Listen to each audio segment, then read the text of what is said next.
Balatro is a masterpiece, showcasing simple yet intricate game design that will keep you hooked for hours on end without you even realizing. This game is so addicting that if you even open it once, you can throw everything relating to productivity out the window. It's one of those games that you'd pick up at 12 a.m. and tell yourself you're only going to play a couple of runs, but you're going to keep hitting new run over and over and over again, and before you know it, the sun is rising and you got responsibilities like going to school or going to work, or literally anything productive. But guess what? Now you don't care about your responsibilities or doing anything productive at all because your entire life is consumed by Balatro. I first picked up Balatro after seeing it recommended on Reddit as a pretty simple and mindless game that you can play with relatively low effort. Since I'm a college student and a CS major, there's a lot of things to do that go beyond just doing schoolwork, like endlessly applying to internships, building projects, leak code, and posting NPC posts on LinkedIn. So I figured I'd look for a game that I can play on my downtime. And that's when I found Balatro, described as a deck-building poker roguelike, but really the description should have a warning label laying out the addictive properties of this game. But at the time I didn't know any better, so I just picked up the game because it looked interesting. After playing it for a bit, I realized that this game is quite unique. There's nothing else out there like it. When you hear poker deck building roguelike, it doesn't really capture the essence of Balatro. So what exactly is this game? In Balatro, your goal is to score enough chips to beat blinds. Each ante consists of 3 blinds: small blind, big blind, and boss blind, where the boss blind has a special ability and the chips needed to defeat each blind increases each round. You can play any of the standard poker hands from your 8 cards, and they all have a chip and multiplier value. You get a set number of hands to play and discards depending on your deck. And if you run out of hands to play, you lose.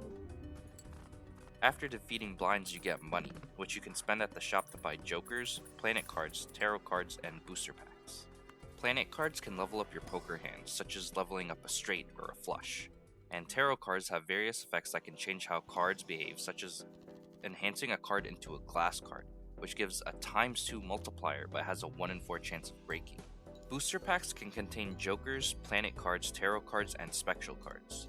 Spectral cards have some strong effects that can work in your favor if you're lucky.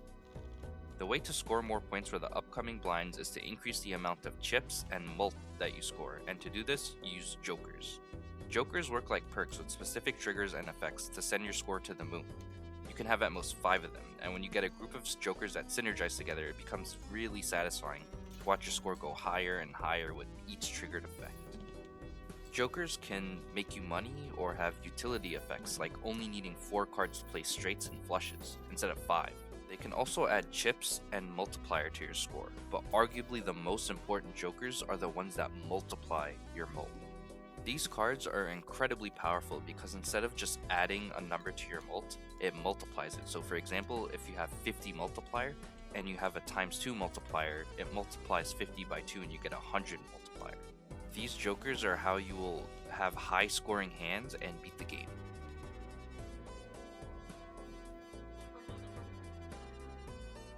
There are 150 jokers to unlock, all with unique effects, and we haven't even talked about decks and stakes yet. You can unlock a whole lot of different decks that have different starting abilities, such as having an extra discard, an extra hand, an extra joker slot, but the more you play, you'll realize that there's some even more powerful decks, such as the Ghost deck, which allows spectral cards to just appear in the shop, and you start with one called the Hex card. And there's another one called the Checkered deck, which gives you 26 spades and 26 hearts, so it becomes incredibly easy to build flushes.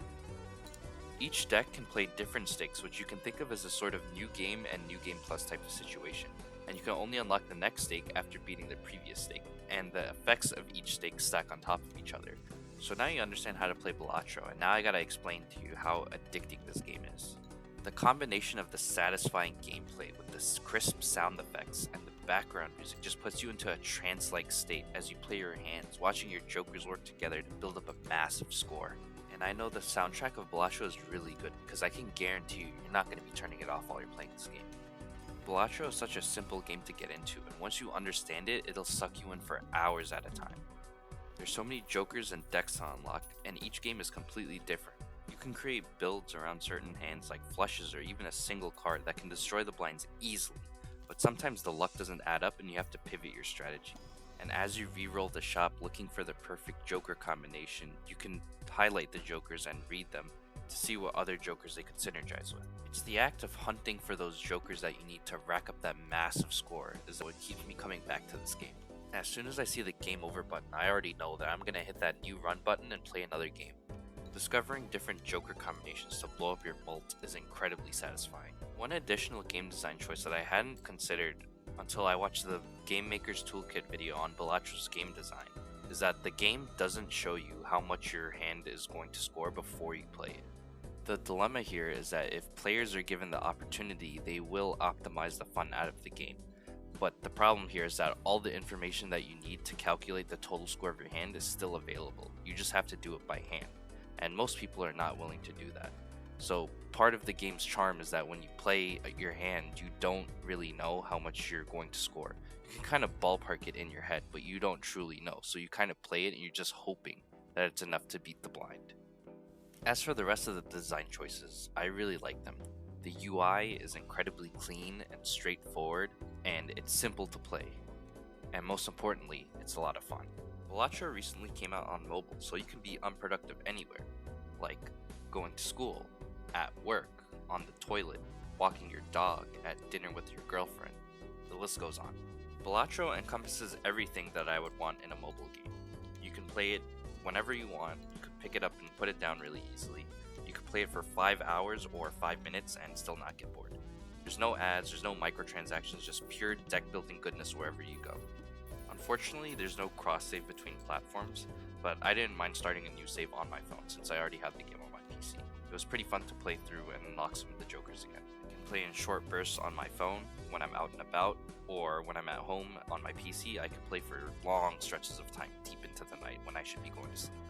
If you don't have it already, I would recommend picking up Balatro on your phone. It's such a clean, neat package, and it's such a high quality game.